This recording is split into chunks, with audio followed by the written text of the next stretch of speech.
गोलवलकर के रेफरेंस में जो आपको मैंने पढ़ के सुनाया, उस रेफरेंस में केवल 2-3 बातें मैं कहना चाहता हूं। पहली बात तो ये है कि जो शेड्यूल कास्ट के लोग थे, जिनको 1935 सेकंड इंडिया एक्ट के तहत शेड्यूल कास्ट कहा गया, उसके पहले बाबा साहब आम्बेडकर उनको बहिष्कृत या अनटचेबल कहते थे,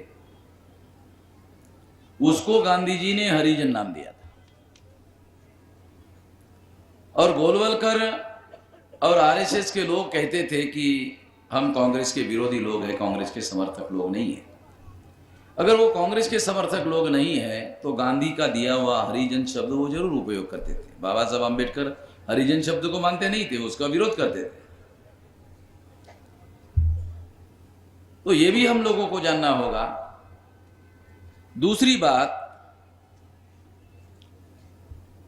वो ऐसा कहते हैं कि ये जो नेतृत्व करने वाला व्यक्ति है, उनको ये समझ में नहीं आता है कि जय किसका हुआ, पराजय किसका हुआ, ये भी बात उनको समझ में नहीं आती। मैं आपको बताना चाहता हूँ, डीएनए के अनुसार ये फाइनली प्रूव हो गया कि ब्राह्मण विदेशी है और अंग्रेज भी विदेशी थे। अब 2 विदेशियों में से हम लोगों को निर्धारित करना था किसका साथ दे। तुम्हारा साथ क्यों दे? तुम लोगों ने झाड़ू लटकाया, खराटा लटकाया, तो तुम्हारे साथ में खड़ा होने का तो सवाल ही नहीं था। अगर अंग्रेज तुम्हारे पिछवाड़े पे लात मारने के लिए तैयार हो गए तो ये तो हमारे बुजुर्गों की, मैं समझता हूं, रणनीति है। हमारे बुजुर्गों ने प्लान बनाया कि चलो अंग्रेजों को साथ देते तो अंग्रेजों से कोई बात तो ही होगी कि अगर पेशवा का राज खत्म होता है तो ये झाड़ू और ये मामला खत्म हो जाएगा। तो इतना तो अंग्रेजों ने माना। पेशवाओं का राज खत्म हो गया, राज खत्म होने के बाद ये झाड़ू और ये खत्म हो गया।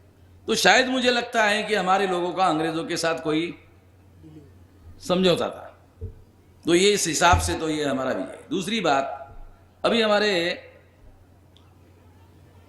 श्रीमंत ने बताया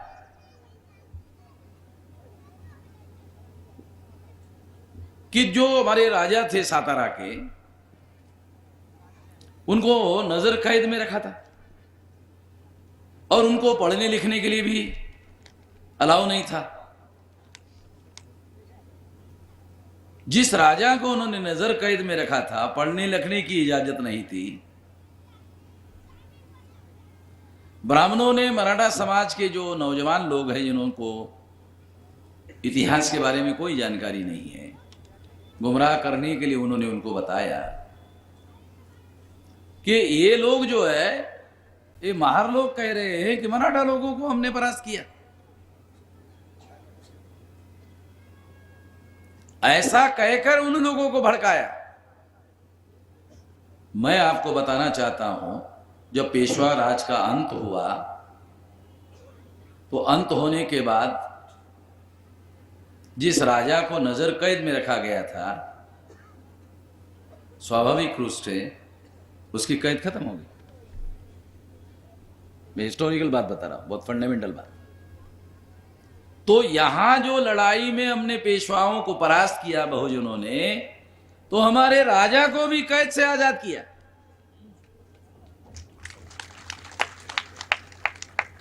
हिस्टोरिकल बात है ये, क्योंकि अंग्रेजों ने फिर उनको पढ़ने लिखने पर पाबंदी नहीं रखा। अंग्रेजों के राज में तो किसी को पढ़ने लिखने पर पाबंदी नहीं थी, उन्होंने तो पढ़ने लिखने का प्रोत्साहन दिया।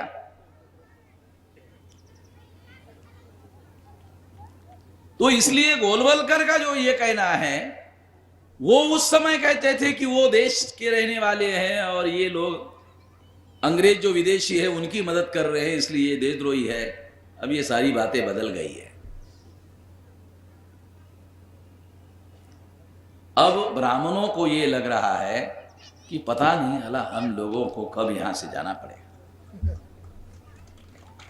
मैंने आरएसएस के द्वारा जो अखबार निकलते, 5 जन्य अखबार निकलता है, तो वहां मैंने फोटोग्राफ के साथ एक खबर पढ़ी कि भागवत जो है वो यूरेशिया जाकर आया। हाँ, यूरेशिया में जाकर आया। हाँ, एक खबर है, यूरेशिया जाकर आया और वहाँ कैसे जंगल है, जमीन कैसी है, कहाँ हम लोग रह सकते हैं, कहाँ घर बना सकते हैं, कैसे, वो देख के आए। घर बनाने के लिए जगह है कि नहीं, पानी है कि नहीं, क्योंकि जाना तो पड़ेगा, उन्होंने ऐसा सोचा, जाना तो पड़ेगा। विदेशी का जो सिद्धांत है उसके अनुसार हमने अंग्रेजों को विदेश के होने के आधार पर ही जाने के लिए कहा, क्विट इंडिया मूवमेंट चलाया। अब डीएनए के अनुसार यह प्रमाणित हो गया कि ब्राह्मण भी विदेशी है। राखी गढ़ी के मुद्दे के आधार पर उन्होंने मीडिया का सहारा लेकर यह प्रोपेगेंडा करने की कोशिश की। देखो उसमें उन्होंने चालाकी क्या की। विलास ने सब कुछ बताया, मगर एक बात मैं आपको बताना चाहता हूं मेरे तरीके से आपको समझाने के लिए। उन्होंने क्या किया, जिस तारीख को ब्राह्मण भारत में आए उससे 2-4 हजार साल पहले का डीएनए बनाया। अब उसमें तो सारे मूल निवासी, तो कहा अरे सारे मूल निवासी है, देखो यहां तो कोई विदेशी है ही नहीं। अरे भाई जब तुम आए ही नहीं थे तो तुम्हारा डीएनए वहां कैसे मिलेगा? 7,000 साल पहले का डीएनए निकाला, कहा कि सारे मूल निवासी। मैं आपको समझाने के लिए बताता हूं। फिर 6,000 का निकालो, वहां भी नहीं मिलेगा ब्राह्मण का डीएनए, सारे मूल निवासी। 5,000 में वहां भी मूल निवासी, 4,000 में वहां भी मूल निवासी। तो ईसा पूर्व 1700 और 2000 के बीच में वो आए।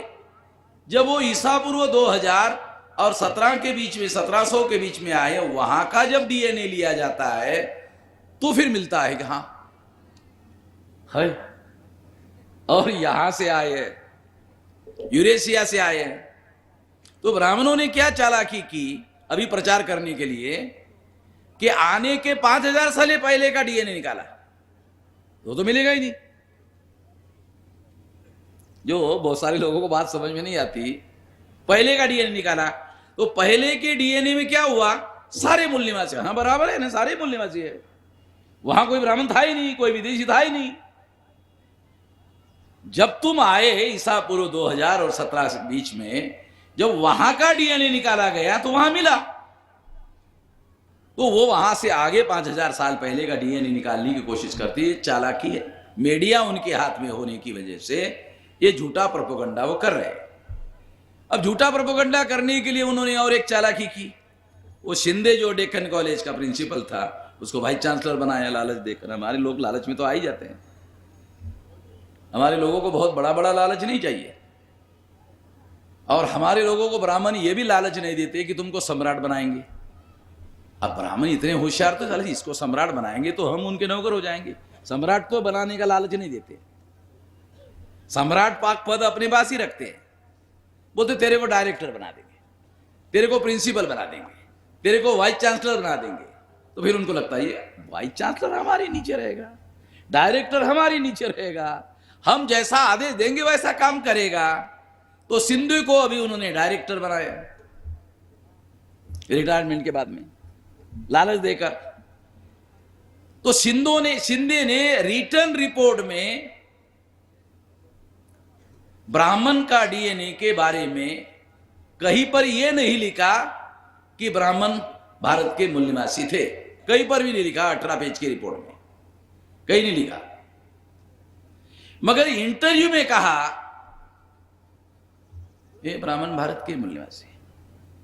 इंटरव्यू में कहा मूल निवासी है, लिखित रिपोर्ट में कहीं पर भी नहीं कहा। तो इंटरव्यू के आधार पर हमने शिंदे को नोटिस दी। शिंदे को नोटिस दी, तब से शिंदे बंद है, बोल नहीं रहा। उसको लगा अरे साले वामसिफ के लोगों ने हमको पकड़ लिया। भारत में वामसिफ का ही आदमी पकड़ सकता है, कोई भी आदमी नहीं पकड़ सकता। अहरिया गहरिया नत्थु खैरे का काम नहीं है ये। किसी को समझ में नहीं आता भाई क्या होने से क्या होता है, किसी को समझ में इधर होना चाहिए ना, ऊपर के मजले में वो खाली पड़ा हुआ है। 2-3 साल 1000 का पड़ित है ना, हमारे महाराष्ट्र में एक मराठी शब्द है पड़ित। ये चाय लाई जमीन पड़ित पड़ ले लिया है, क्या समझना है, क्या समझने वाला है। समझ में नहीं आता। तो इसलिए मैं आपको बता रहा हूं कि वो झूठा प्रोपेगेंडा मीडिया का सहारा लेके कर रहे हैं, मगर उनको मालूम नहीं है कि हम लोग अभी मामसेब के लोग है। तो उसका जवाब देने के लिए ये यूरेशिया वाला जो किताब है अभी मराठी में हमने पब्लिश किया, उसको आप लोग पढ़ो, सारे सवालों के जवाब दिए गए हैं, उसका प्रोपेगेंडा करो। दूसरी बात, उसका हिंदी इंग्लिश ट्रांसलेशन होगा और भारत के 14-15 भाषाएं जितनी भी है वो सारे भाषाओं में ज़्यादा नहीं 2-3 महीने में ही उसको हम लोग ट्रांसलेट करके सारी जगह पहुंचाएंगे। तो वो जो गुमराह कर रहे हैं, गलत पब्लिसिटी कर रहे हैं, वो सारा का सारा मामला खत्म हो जाएगा। तीसरी बात मैं ये कहना चाहता हूं, अभी हमारे देश में एनआरसी के बारे में बहुत सारी चर्चा चल रही है और मैं अभी आपको डीएनए के बारे में बोल रहा हूं। तो अब हम लोग आने वाले समय में ये जो एनआरसी की लड़ाई है, ये डीएनए के आधार पर एनआरसी हो, इसकी लड़ाई शुरू करेंगे। और आज मैं इसकी घोषणा करता हूं कि भारत में एनआरसी के आधार पर, डीएनए के आधार पर एनआरसी होनी चाहिए। अच्छा, इससे क्या होगा? डीएनए के आधार पर एनआरसी से क्या होगा? जिसका डीएनए भारतीय है उसका एनआरसी में नाम आएगा। ब्राह्मण का डीएनए भारतीय नहीं है, उसका नहीं आएगा। आपको समझ में नहीं आता इसलिए मैं थोड़ा खोलकर बता रहा हूं, उसका नहीं आएगा। अभी उन्होंने एनआरसी का लिस्ट तैयार किया, तो आसाम में 19 लाख लोगों को निकाला, उसमें 5 लाख मुसलमान हैं। वो कहां के हैं? तो ब्राह्मण करे बांग्लादेश के हैं। बांग्लादेश 13 अगस्त 47 में कहां था? भारत में था। डीएनए के अनुसार वो सारे भारतीय हैं। तो समझ में आ रहा क्या? बांग्लादेश के जो लोग हैं वो डीएनए के अनुसार भारतीय माने जाएंगे। अशोका के समय में अफगानिस्तान का जो लास्ट बॉर्डर है जो रशिया को लगा हुआ था, वहां तक रहने वाले जो लोग हैं वो भारतीय है। भारत का नक्शा देखो, मौर्यकालीन इतिहास जो लोग पढ़ते हैं, भूगोल जो पढ़ते हैं, वो लोग थोड़ा पढ़े तो आप लोगों को पता चलेगा। मौर्यकालीन भारत का नक्शा अफगानिस्तान के बॉर्डर तक, अगर अफगानिस्तान के बॉर्डर तक है तो वहां तक रहने वाले जो लोग हैं वो भारतीय है। तो भारत का विभाजन किसने किया? तो 157 वर्सेस 15 वोटों से गांधी नेहरू ने विभाजन किया।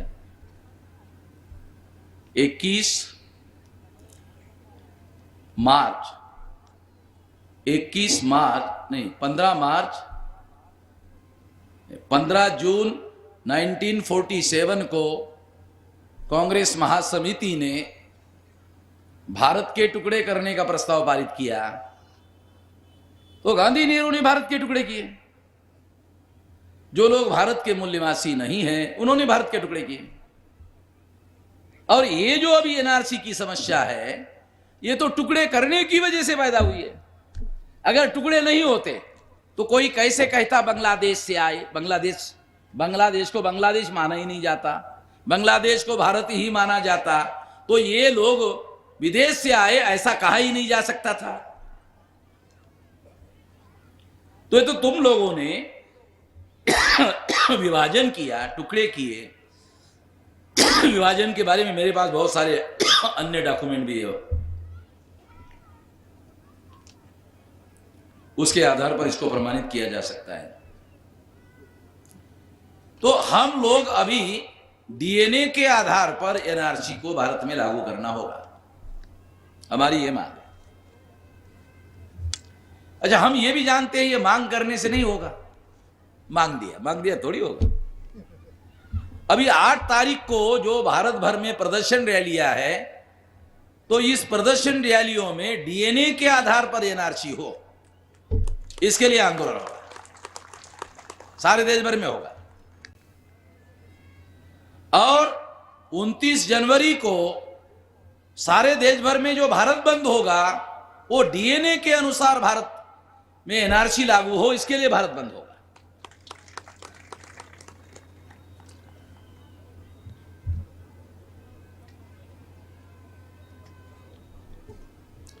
मैं ऐसा क्यों कह रहा हूं, थोड़ा ये भी थोड़ा बता दूं कि आसाम में जिन लोगों को उन्होंने 19 लाख लोगों को निकाला, उसमें 5 लाख मुसलमान हैं, 14 लाख लोग कौन है?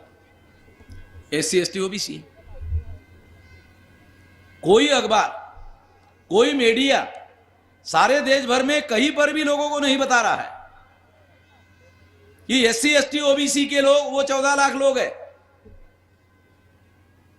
वो जो 19 लाख के अंदर 5 लाख लोग अगर मुसलमान छोड़ दिए जाए तो जो 14 लाख लोग हैं वो सारे के सारे एससी एसटी ओबीसी के हैं।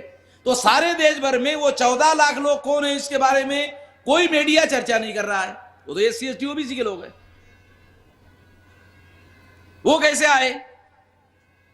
तो बाबा साहब अंबेडकर को संविधान सभा पर चुनकर देने वाले खुलना, जसोर, बोरीचाल और फरीदपुर, इस एरिया से जिन लोगों को चुनकर दिया गया, बाबा साहब को चुनकर दिया गया, वो लोग पाकिस्तान में जाना नहीं चाहते थे। उनको भारत में लेने के लिए कहा जा रहा था, उनकी मांग थी। जब वो नहीं लिया गया, वो एरिया गांधी नेहरू ने पाकिस्तान को दे दिया। इसलिए वहां की प्रजा, जो ब्रिटिश पार्लियामेंट के कानून के अनुसार 51% अगर वहां मुस्लिम होते तो पाकिस्तान को दिया जाता, मगर वहां तो 70% से भी ज्यादा लोग नॉन मुस्लिम थे, वो पाकिस्तान को नहीं दिया जा सकता था, मगर गांधी नेहरू ने उनको दिया। वो नहीं वहां जाना चाहते थे, तो जबरदस्ती से जब गांधी नेहरू ने उनको दिया, वो सारे के सारे लोग भारत आए। केवल वही नहीं आए, उसी साइड से, पंजाब के साइड से लोग आए, गुजरात के साइड से लोग आए। मैं गुजरात में 12 दिसंबर को गया था, तो आदिवासियों के संगठन का एक कार्यकर्ता हमारे स्टेज पर था। उन्होंने कहा कि 9 लाख आदिवासियों को नरेंद्र मोदी ने अभी तक आदिवासी का सर्टिफिकेट नहीं दिया, वो पाकिस्तान वालों को नागरिकता दे रहा है। कौन यकीन करेगा नरेंद्र मोदी पर? वो बोलता पाकिस्तान से प्रताड़ित होकर जो बुद्धिस्ट आएंगे, क्रिश्चियन आएंगे, जैन आएंगे, हिंदू आएंगे, उन लोगों को हम नागरिकता देंगे, केवल मुसलमान छोड़कर, क्योंकि मुसलमान के ऊपर मुसलमानों का राष्ट्र है, इसलिए प्रताड़ना नहीं होगी। मगर भारत से ऐसे मुसलमान पाकिस्तान गए जिनको पाकिस्तान में मुहाजिर कहा जाता है। वहां मुसलमानों पर भी अत्याचार होता है और उनका बड़ा आंदोलन पाकिस्तान में चल रहा है। नरेंद्र मोदी को शायद पता नहीं होगा, मगर हमें पता है। और उनके साथ काफी अन्याय होता है, और उनका एक नेता निर्वासित लंदन में रहता है। जिसने यह आंदोलन शुरू किया, उस आंदोलन का नेता अत्याचार से पीड़ित होकर लंदन में रहता है। तो पाकिस्तान में मुसलमानों पर अत्याचार होता ही नहीं है, इसलिए कोई मुसलमान आ ही नहीं सकता, और अगर आता है तो वो भारत में घुसपैठ करने के लिए आता है। यह है नरेंद्र मोदी का कहना। तो इसलिए सबको देंगे, मुसलमान को नहीं देंगे। मुसलमान केवल घुसपैठ करने के लिए आएगा, एसाइलम के लिए, यानी आश्रय की मांगने के लिए नहीं आएगा। यह कहना हिस्टोरिकल फैक्ट से सही नहीं है। तीसरी एक महत्वपूर्ण बात मैं आपको बताना चाहता हूं, जो भारत में कोई भी नहीं बोल रहा है। वो जो 14 लाख लोग हैं, उनको नागरिकता देने का वादा कानून में किया है, CAA, सिटीजनशिप अमेंडमेंट एक्ट में। उसमें क्या लिखा हुआ है? हिंदुओं को नागरिकता दी जाएगी। वो है SC ST OBC, उनको हिंदू के नाम पर नागरिकता दी जाएगी। नागरिकता देने के बाद वो लोग SC ST OBC का सर्टिफिकेट के लिए जाएंगे, तो अधिकारी बोलेंगे आपको हिंदू के नाम पर नागरिकता दी गई है, आपको SC ST OBC के नाम पर सर्टिफिकेट नहीं मिलेगा। अब SC ST OBC को SC ST OBC के नाम पर अधिकार मिल रहा है, हिंदू के नाम पर कोई अधिकार मिल नहीं रहा है। तो इसका मतलब है कानून में हिंदू के नाम पर नागरिकता दी जाएगी, ये इसका मतलब है ब्राह्मणों का गुलाम बनने के लिए राजी हो, हिंदू बनने के लिए राजी हो, ब्राह्मणों का गुलाम बनने के लिए राजी हो, तो तुमको नागरिकता दी जाएगी। अब आप कल्पना करो, जिनको डिटेंशन कैंप में भेज दिया जाएगा, उनके घरों से निकालकर उनको खदेड़ दिया जाएगा, और वहां रहने के बाद उनको कहा जाएगा हिंदू बनने के लिए तैयार लेंगे, अब जो बनाना चाहो। हिंदू तो छोटी चीज है, जब आप गुलाम बना रहे हो, हिंदू बनना तो छोटी बात हो जाएगी। आप लोगों को समझ में आ रहा है कि क्या चल रहा है? आपको समझाने के लिए बता रहा हूं, कोई समझाने वाला है नहीं, किसी को समझ में आता है नहीं। तो ये सारी चालाकी है। ब्राह्मण किसी SC ST OBC के घर में जाए और अपने धर्म का प्रचार करे, और SC ST OBC के लोगों को कहे, SC को कहे आपको हम अछूत बनाने के लिए तैयार है, हिंदू में आते क्या?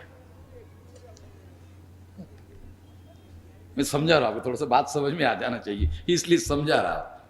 आते क्या? तो वो अछूत क्या बोलेगा? साले जूते से मारूंगा, हैं?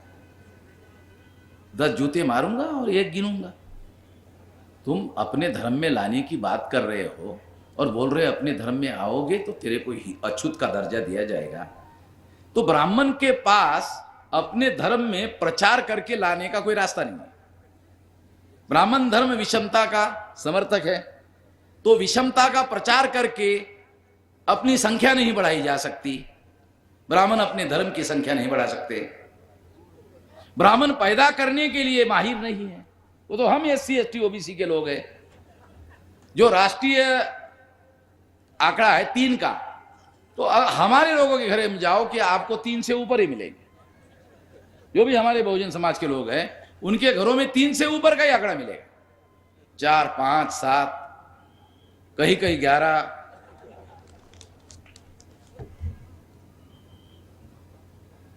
तो ब्राह्मणों के घरों में अशोक सिंगल जाते थे, देखते थे 1 है, बहुत ज्यादा हो 2 है।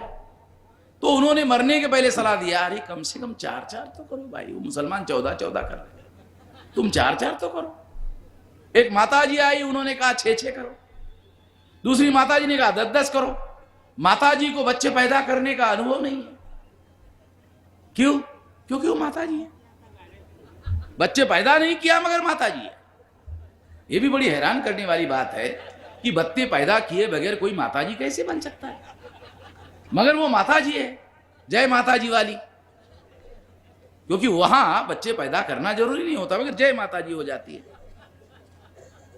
उसको बच्चे पैदा करने का अनुभव नहीं, पैदा करने के बाद उसको पालन पोषण कैसे करना अनुभव नहीं, स्कूल में बच्चे को कैसे लेके जाते उसका अनुभव नहीं, बचाते बचाते स्कूल से बच्चे को अपने घर में कैसे लाना वो मालूम नहीं। 6-6 करो, 10-10 करो। मगर ये बात उन्होंने ब्राह्मणों को सलाह दी कि आप ज्यादा बच्चे पैदा करो। ब्राह्मणों के घरों में ज्यादा बच्चे पैदा करने का है नहीं, तो पैदा करने से संख्या बढ़ा नहीं सकते, प्रचार करके संख्या बढ़ा नहीं सकते। अब उनके सामने संकट है, साले बढ़ाए तो बढ़ाए कैसे? ये पढ़े लिखे होकर जो SC ST OBC के लोग हैं, ऐसे ऐसे सवाल पूछते, सारा जवाब हमारे पास आए नहीं। हम पंडित है जरूर, मगर हमारे पास इन लोगों का कोई, अछूतों का कोई जवाब नहीं है, आदिवासियों का कोई जवाब नहीं है, OBC का कोई जवाब नहीं है, किसी सवाल का हमारे पास कोई जवाब नहीं है। तो जवाब देकर तो इनको हिंदू नहीं बनाया जा सकता, कोई तरीका निकालना पड़ेगा। तो उन्होंने ये NRC वाला तरीका कि उनको तुम भारत के नागरिक ही नहीं हो, इसका दूसरा एक मतलब समझाता हूं। आप सारे देश भर में चिल्ला चिल्ला कर कह रहे हो तुम विदेशी हो, विदेशी हो, विदेशी हो। उन्होंने कानून बनाया, सिटीजनशिप अमेंडमेंट एक्ट, उसके आधार पर NRC बनेगी और फिर SC ST OBC की लिस्ट बनेगी, और सारे देश भर में, सारे जिलों में, अलग अलग तहसीलों में आप लोगों की लिस्ट बनेगी, आप भारतीय नहीं। SC ST OBC की लिस्ट बनेगी, आसाम में जैसे बनी वैसी आप लोगों की लिस्ट बनेगी। ब्राह्मण क्या बोलेंगे, अच्छा तुम हमको कहते थे विदेशी, अब देखो तुमको प्रूव कर दिया तुम ही विदेशी हो। तो समझ में आ रहा है? तुमको विदेशी सिद्ध करने के लिए कानून बनाया, और सारे देश भर में चर्चा करवाई जा रही है कि ये केवल मुसलमानों के विरोध में है, SC ST OBC के विरोध में थोड़ी है। मगर कोई मुसलमान ब्राह्मण को विदेशी नहीं कह रहा है, विदेशी तो हम कह रहे हैं। इसलिए ब्राह्मणों ने ये जो कानून बनाया, ये कानून मुसलमानों के विरोध में नहीं बनाया, ये SC ST OBC के बीच में भ्रम फैलाने के लिए और SC ST OBC का समर्थन हासिल करने के लिए, और समर्थन हासिल करके ही उनके ही पिछवाड़े पर लात मारने के लिए बनाया गया है। इसलिए मैं आपको कह रहा हूं कि हम केवल DNA बेस NRC को ही मानेंगे और किसी NRC को नहीं मानेंगे, और इसके लिए हर प्रकार का आंदोलन करेंगे। लोकल नहीं, देशव्यापी आंदोलन करेंगे। और ये आंदोलन ऐसे समझ लिया जाए कि आज से ये तैयारी शुरू हो गई। हम लोग ये यहां से आज से ये सारे देश भर में ये तैयारी शुरू करेंगे। दूसरी बात मैं आप लोगों को बताना चाहता हूं, एक तो DNA का मुद्दा हमने NRC के साथ जोड़ दिया, तो एक DNA है, एक NRC है, और तीसरा है EVM का मुद्दा हम छोड़ नहीं रहे। हो सकता है इसमें एक रणनीति हो कि वामन मेश्राम सारे देश भर में EVM के विरोध में जनमत बना रहा है, तो EVM के ऊपर से ध्यान हटाने के लिए खेल हो सकता है। तो हम लोग NRC DNA बेस हो और EVM का मुद्दा भी उसके साथ साथ हम लोग लगाएंगे, और दोनों को मिला करके ये आंदोलन करेंगे। और इसके बारे में बड़े पैमाने पर यह आंदोलन चलाया जाएगा। आज इस मौके पर यह बात मैं कहना चाहता हूं, और मैं ऐसा मानता हूं कि अब इसके बारे में और ज़्यादा कुछ कहने की ज़रूरत नहीं है। आज मैं जिस बात की घोषणा करना चाहता था, हम लोगों को कोई बड़ी लड़ाई लड़ने का अवसर है। मैं ब्राह्मणों का, क्योंकि नरेंद्र मोदी ने यह काम नहीं किया। नरेंद्र मोदी बुजगाव नाही हो, नरेंद्र मोदीवर आम्हाला दया येत आहे, ते काय करू शकत नाही, उसके औकात में नहीं है। उसको तो 15 दिन में ही बताया गया था गोपीनाथ को मारने के बाद, देखना है हम जो बताते हैं वैसा करना होगा, नहीं तो गोपीनाथ तुझं पण गोपीनाथ बनवू शकतो हम। तो नरेंद्र मोदी जो है डरा हुआ है, राजनाथ को इसीलिए होम मिनिस्टर से हटाया और अपने विश्वस्त होम मिनिस्टर अमित शाह को रखा। अमित शाह जैन है, नरेंद्र मोदी OBC है, सारे फैसले पर्दे के पीछे ब्राह्मण कर रहे हैं, और गैर ब्राह्मणों के माध्यम से ये NRC, CAA, citizenship amendment act, ये पर्दे के पीछे सारे RSS के ब्राह्मण कर रहे हैं, और सामने अमित शाह सामने नरेंद्र मोदी को कर रहे हैं। तो हमको क्या लगता है, ये नरेंद्र मोदी कर रहा है, हमको क्या लगता है अमित शाह कर रहा है। मैं तो बिल्कुल नहीं मानता ये अमित शाह कर रहा है या नरेंद्र मोदी कर रहा है, क्योंकि ये तो भुजगावने लोग हैं। इसके पीछे, पर्दे के पीछे रहकर वो लोग असली काम करने वाले लोग हैं। इसलिए हम लोगों को हमारा आंदोलन भी इसी बात को ध्यान में रखते हुए करना होगा, और इसीलिए मैंने NRC को DNA के साथ जोड़ दिया, और यह आंदोलन अभी सारे देश भर में हम लोग इसके आधार पर करेंगे। कल तक हम NRC का विरोध कर रहे थे, अभी हम अपने रणनीति में थोड़ा परिवर्तन कर रहे हैं कि NRC होनी चाहिए और वो DNA बेस होनी चाहिए, और जब तक नहीं होती है तब तक लगातार आंदोलन चलेगा। धन्यवाद।